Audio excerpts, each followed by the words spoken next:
Hi, I'm Chandra Rickymun. Welcome to today's Landice Podcast. We're filming here in Elliott, Maine. Weather conditions outside, about 0 to 5 degrees. With wind chill, we're probably well under 0.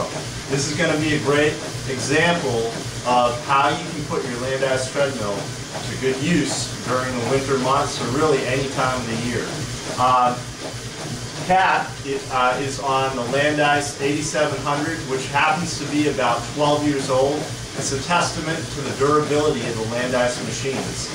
This model has thousands of miles on it and it's still running strong.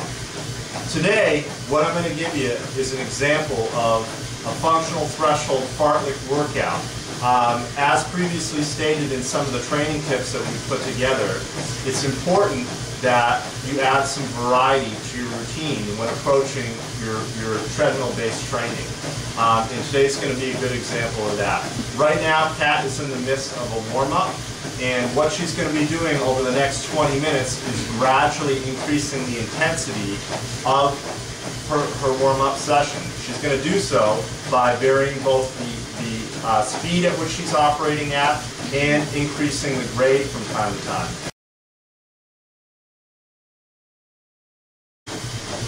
So right now, Kat is completing the first segment of her warm-up routine, and she's gradually ramping up the pace up to about intensive or steady state zone.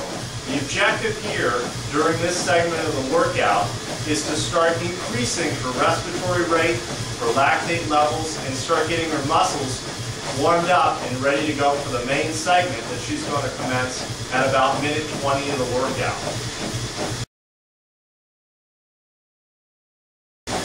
Okay, at this point of the workout, Kat is in the midst of a ramp-up segment, and what we're trying to do here is elevate the speed from steady state zone and start approaching tempo zone.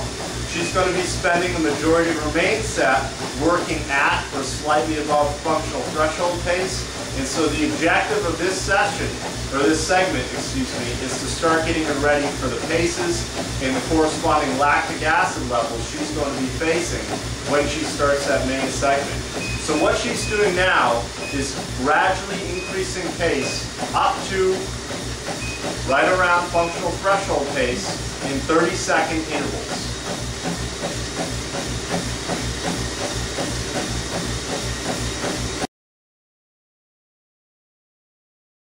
At the conclusion of the ramp-up segment of the warm-up, Kat is going to reduce her pace down to a walk. Okay, and what she's trying to do here is to help clear out the lactic acid that's accumulated in her working muscles towards the tail end of that warm-up.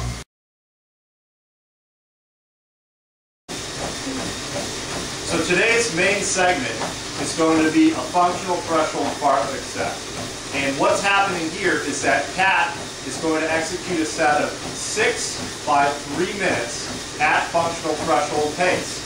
Over the course of each 3-minute interval, she's going to insert roughly 30 seconds worth of work at VO2 max race pace, okay, which for her corresponds to somewhere around her 5K open race pace. The value of a workout like this is the fact that at functional threshold, the athlete's lactate levels are staying relatively constant. Every time Kat increases the pace and goes above functional threshold, her lactic acid levels are increasing as well.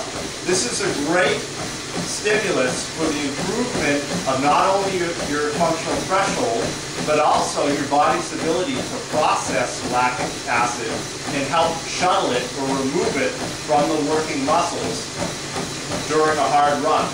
This is applicable to real-world conditions in that the reality of running outside when you're racing is that you're never truly running at a constant effort unless you're running on a pancake flat course. So let's say you're preparing for a relatively hilly course. The reality of the situation is every time you come up to a hill, your lactate levels are going to drive up or going to spike. That being said, there's a lot of value including more fartlek-oriented functional threshold training. In addition, it's a great way to provide variety for your workout. So as opposed to getting on the treadmill and just trying to do a set of, let's say, 4 by 5 minutes or 3 by 10 minutes of functional threshold, it gives you something to focus on along the way. This is very much an example of an introductory base phase or foundation phase workout that's also going to go a long way in preparing CAP for the VO2 max type interval work that lies ahead.